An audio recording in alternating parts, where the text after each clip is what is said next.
Rusija, Moskva, marsikdo ob omembi teh dveh besed dobi mogoče asociacijo prav na vas. Dolgo leta ste predstavljali to področje, ta del sveta, slovenske javnosti. Vaše delo je bilo nagrajeno. Kako je bilo takrat, kako je pa zdaj, ko niste več mogoče toliko fizično prisotni v Ne, fizično nisem več prisoten v Rusiji. Delo je bilo vedno zanimivo. Rusija je okolje, ki nudi izjemno veliko izzivov. Ampak to nagrado pravzaprav razumem kot nagrado za nadaljevanje mojega ruskega obdobja. Zato, ker pač zdaj se z istimi temami ukvarjam na drugačen način, na komentatorski način, na način vodenja oddaj, z drugačno obdelavo tem. In tudi to je svoj vrsten izziv. In jaz pravzaprav zaradi tega ne obžalujem vrnitve. Nekateri obžalujejo, da so se vrnili, ampak jaz sem se v Sloveniji vrnil. Zagotovo imate pa tudi izkušnjo z recimo temu rusko medijsko krajino, kjer vemo, da ni povsem svobodna.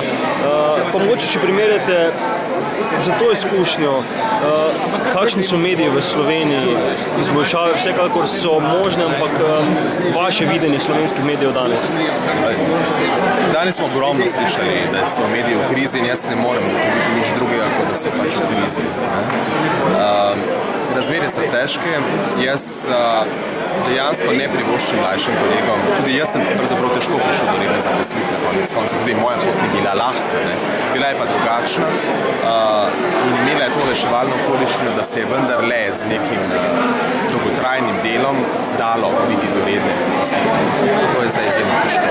Tako da mladi kolegi, lastništvo medijev, pa tudi konec koncev položaj javnega medija, v katerem delam jaz, bi lahko bil boljši.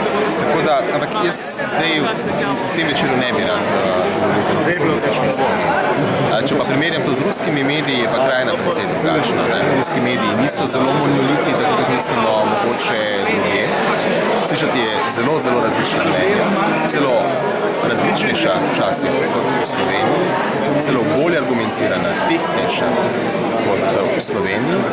Ampak to, kar se je v zadnjem letu, po mojem odhodu iz Rusije, spremenilo, je, da je povpraševanje po tej različnosti bistveno manjše. Tako da tam bolj kot mediji, kjer se pluralizem nekoliko krči, ampak ostaja, se je spremenilo občinstvo.